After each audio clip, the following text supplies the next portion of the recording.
حمد و ثناء رب ذوالجلال اور درود و سلام بر محمد رسول اللہ صلی اللہ علیہ وسلم کے بعد، روئے زمین پر سب سے مبارک اور مقدس، محترم اور مشرف جگہیں وہ یہ مساجد ہیں، اللہ کے گھر۔ ان مساجد میں سب سے مشرف اور مقدس مسجد، سب سے زیادہ فضیلت والی، وہ بیت اللہ ہے، مسجد الحرام، اور اس کے بعد مسجد النبوی، آپ صلی اللہ علیہ وسلم کی مسجد، پھر اس کے بعد مسجد اقصیٰ جو سارے انبیاء کی سجدہ گاہ رہی، اور پھر اس کے بعد جتنی بھی مساجد ہیں روئے زمین پر، احب البقاء الی اللہ، احب البلاد الی اللہ، اللہ کو روئے زمین پر سب سے پسندیدہ جو ٹکڑے ہیں، سب سے پسندیدہ جو قطعے ہیں، وہ یہ مساجد۔ دین اسلام میں ایمان کے بعد، اللہ اور اس کے رسول پر ایمان کے بعد جو سب سے اہم کام ہے نماز، اس نماز کی ادائیگی کے لیے، اللہ کے ذکر، دین کی تعلیم اور تعلم، تبلیغ اور ترویج کے لیے، بلکہ اسلامی معاشرے کو ایک مرکزی مقام عطا کرنے کے لیے اللہ نے ان مساجد کا ایک نظام مسلمانوں کو دیا۔ نماز پڑھنا، نماز کے لیے مسجد میں آنا، اور مسجد کے ساتھ ہمارا جو معاملہ اور جو سلوک ہونا چاہیے، اس کے بارے میں اسلام نے جو تعلیمات دی ہیں، مسجد کا مقام، مرتبہ، آداب، ان تمام باتوں کو ہم ذکر کر رہے ہیں۔ کچھ باتیں میں نے گزشتہ جمعہ میں عرض کی، کچھ باتیں آگے مزید بڑھاتا ہوں۔ دلائل اور نصوص کو ذکر کرنے کی بجائے میں وہ مفید اور اہم باتیں نکتہ وار آپ کے سامنے رکھتا ہوں، جن سے ہمارے لیے وہ باتیں سمجھنا آسان ہو جائیں جو عموماً جن میں ہم کوتاہی کرتے ہیں مساجد کے ساتھ احترام اور مساجد کے ساتھ سلوک کے معاملے میں۔ اللہ اکبر۔ محترم بھائیوں، سب سے پہلے مسجد میں آنے کا سب سے بڑا مقصد کیا ہے؟ نماز، اور نماز وہ وضو کے بغیر نہیں ہوتی۔ اس لیے یہ یاد رکھ لیجئے، مسجد میں آنے کا سب سے بڑا احترام یہ ہے کہ مسجد کی طرف آتے ہوئے وضو کیا جائے۔ آپ دیکھیے، مسجد میں آ کر نہیں، مسجد کی طرف نکلتے ہوئے وضو کیا جائے۔ مسجد کا احترام کیا ہے کہ جیسے ہی یہ نیت کی کہ میں مسجد جانے لگا ہوں، ویسے ہی وضو کر لینا چاہیے۔ بہت سارے فضائل مسجد میں آنے کے وہ اس چیز کے ساتھ مخصوص ہیں کہ وضو گھر سے کر کے آیا جائے۔ حضور قلبی، نیت کے اندر جو ایک خشوع و خضوع اور جو دماغ کی ایک کیفیت بندے کی اور جو توجہ بنتی ہے، گھر سے چلتے ہوئے آپ صلی اللہ علیہ وسلم کا ارشاد گرامی ہے، جو بندہ مسجد کی طرف آیا اپنے گھر سے وضو کر کے، ہر قدم پر نیکی، ایک ثواب ملے گا، ہر قدم پر ایک گناہ معاف ہوگا، اور ایک درجہ اس کا بڑھتا چلا جائے گا۔ تو سب سے پہلا کام مسجد کی طرف آتے ہوئے وضو کرنا، اور پھر مساجد کی طرف آتے ہوئے دین اسلام ویسے ہی بڑے ہی اطمینان اور سکون والا دین ہے، جلد بازی کو پسند نہیں کرتا، اچھل کود کو، ایسی حرکات کو جو تحمل اور سکون کے برخلاف ہو، اسلام ان کو پسند نہیں کرتا۔ بالخصوص مسجد کی طرف جو بندہ اللہ کے گھر کی طرف آ رہا ہے، اس کو بڑے ہی باوقار اور بڑے ہی محترم انداز سے آنا ہے۔ آپ صلی اللہ علیہ وسلم نے فرمایا، اذا اتیتکم الصلاۃ فعلیکم بالسکینہ، وقت سے نکلنا چاہیے۔ جس کو مسجد کے لیے آنا ہے وہ وضو گھر سے کرے، ٹائم کی پابندی دماغ میں، ذہن میں رکھ کر چلے کہ میں 2 منٹ، 3 منٹ، 5 منٹ، 10 منٹ پہلے پہنچوں، مجھے اس کے لیے بھاگ دوڑ نہ کرنی پڑے، میں اس کے لیے کوئی ٹریفک وائلیشن کرتا ہوا، میں اس کے لیے کوئی اس طرح کا کوئی جو ہے نا وہ بے سکونی والا کام۔ آپ صلی اللہ علیہ وسلم نے تمہارے اوپر یہ لازم ہے کہ جب تم نماز کی طرف آؤ تو بڑے ہی سکون کے ساتھ آؤ، بڑے ہی وقار کے ساتھ آؤ، بڑی تمکنت کے ساتھ، طمانینت، اطمینان کے ساتھ۔ آپ صلی اللہ علیہ وسلم نے ایک شخص مسجد کے اندر ہی وضو کر لیا، آپ صلی اللہ علیہ وسلم رکوع میں چلے گئے، وہ وضو کی حالت میں ہی نا بھاگا بھاگا بھاگا بھاگا ایسا نماز میں ساتھ شامل ہو گیا۔ عموماً ایسا ہوتا ہے نا، یہ غلطی ہم بھی کرتے ہیں، دیکھا بھی رکعت فوت ہونے لگی ہے، جلدی جلدی وضو کرتے ہیں، یا بھاگ کر پوری طرح وضو بھی نہیں ہو پاتا، وضو کا پانی صاف نہیں ہو پاتا، بھاگتے بھاگتے نماز جیسے ہی آپ صلی اللہ علیہ وسلم نے ادا فرمائی، اس کو بلایا، اس کو کہا یہ کون تھا جو نماز میں ہمارے پیچھے بھاگا؟ پھر اس کو کہا آئندہ کے بعد دوبارہ کبھی ایسا نہ کرنا، مسجد کے اندر بھاگنا نماز کی طرف جو ہے وہ غیر اطمینان بخش طریقے سے، بے وقار انداز سے، بے سکونی والے انداز سے نہیں آنا۔ پھر مسجد کی طرف آنے کے لیے جیسے ہر چیز کا ایک ادب ہے، آپ دفاتر میں جاتے ہیں، آپ مختلف اپنے کام کی جگہوں پر جاتے ہیں، کوئی تعلیمی ادارے میں جاتا ہے، بچے اسکول جاتے ہیں، یونیفارم ہے، پروٹوکولز ہیں، صاف ستھرے کپڑے، اچھی خوشبو لگا کر، داڑھی کنگھی شنگھی کر کے،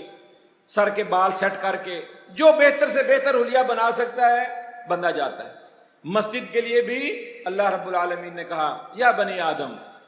خذوا زینتکم عند کل مسجد، جب بھی مسجد آؤ صاف ستھرے کپڑے پہن کر آؤ، ایسے ہی منہ اٹھا کر جیسے کپڑے پہن رکھیں۔ بہت سارے لوگ وہ عموماً اس چیز کا دھیان نہیں کرتے، جو کپڑے جیسے پہن رکھے ہیں، چھوٹے ہیں بڑے ہیں، کوئی دھوتی ہے کرتا ہے کوئی کپڑے اس کو، اور خاص طور پہ نوجوان جو ٹراؤزر شرٹ پہنتے ہیں، اس چیز میں میں کوئی حد نہیں لگا رہا کہ یہ پہننا چاہیے کہ نہیں پہننا چاہیے، لیکن ایسا لباس نہیں ہونا چاہیے جو ساتر نہ ہو۔ شرٹ پہن لیں، تھوڑی لمبی پہن لیں، ٹراؤزر پہن لیں، تھوڑا کھلا پہن لیں،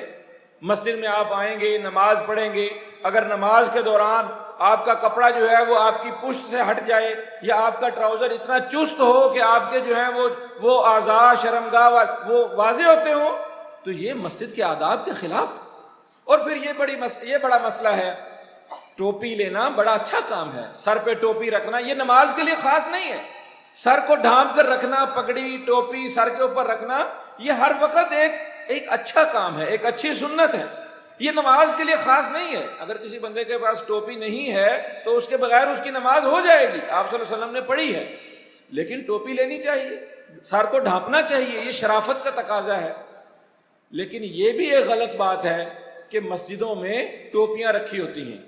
پلاسٹک کی،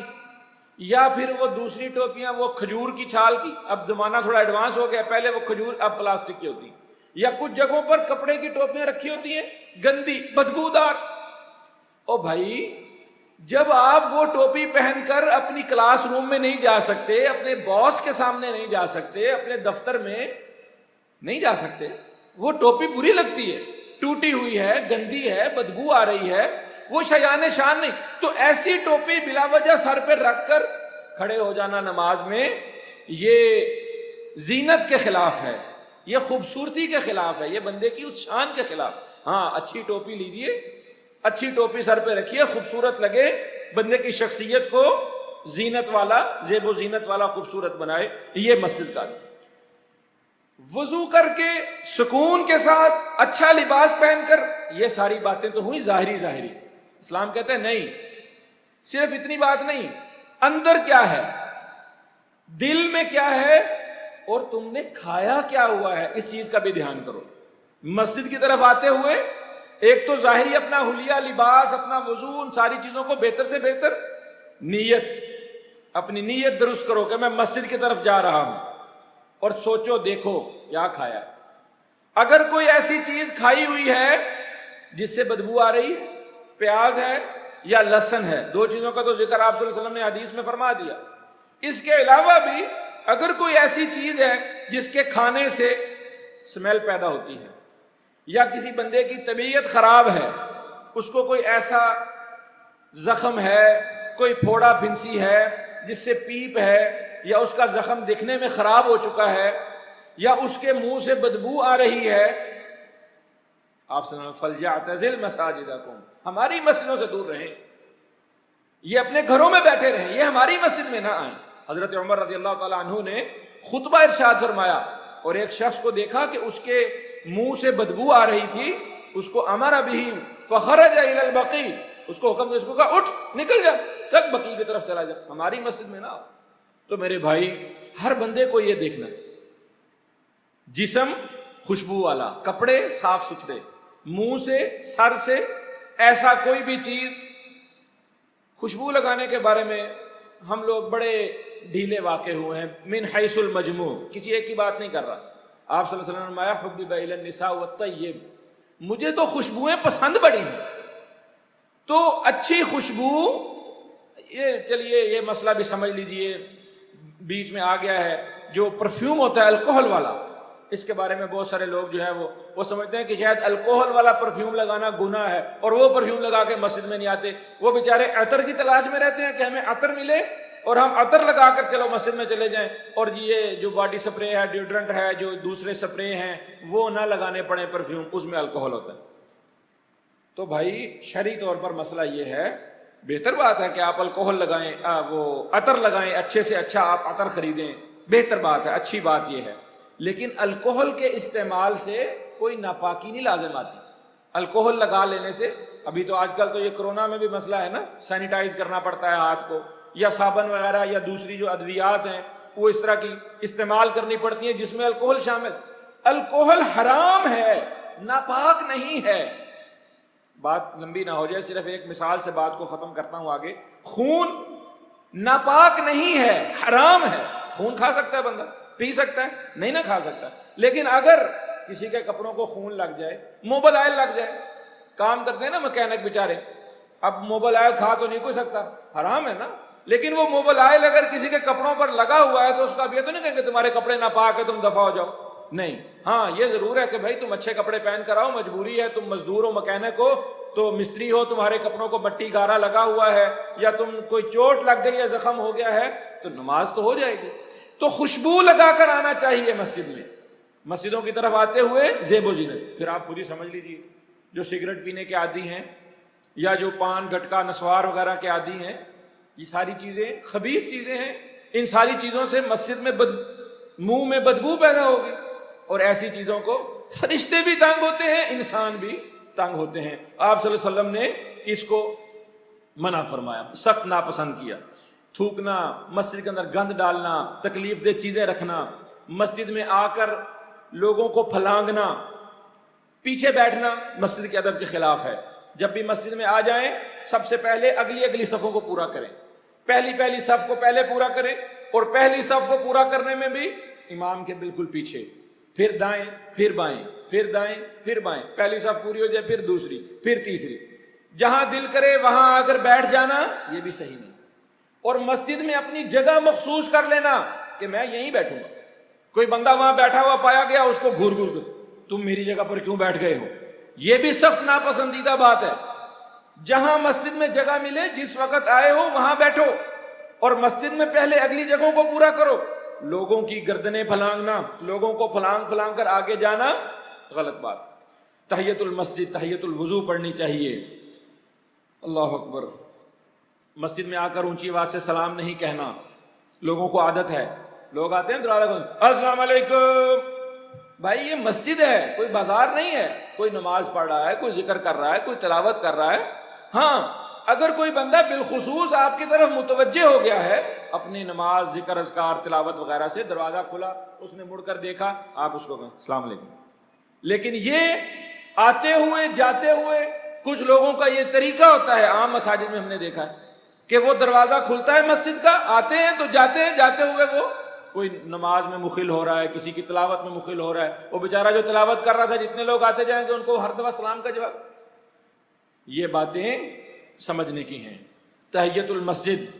مسائل اور بھی ہیں، وقت چلو مختصر ہے، میں چاہتا تھا کہ آج یہ موضوع ہمارا پورا ہو جاتا، لیکن یہ باتیں ضروری ہیں۔ اللہ تعالیٰ ہمیں ان باتوں کو سمجھنے کی توفیق عطا فرمائے۔ جو کچھ باتیں رہ گئی ہیں ان کو انشاءاللہ اگلے جمعہ میں ذکر کریں گے۔ اقول قولی ھذا واستغفر اللہ لی ولکم ولسائر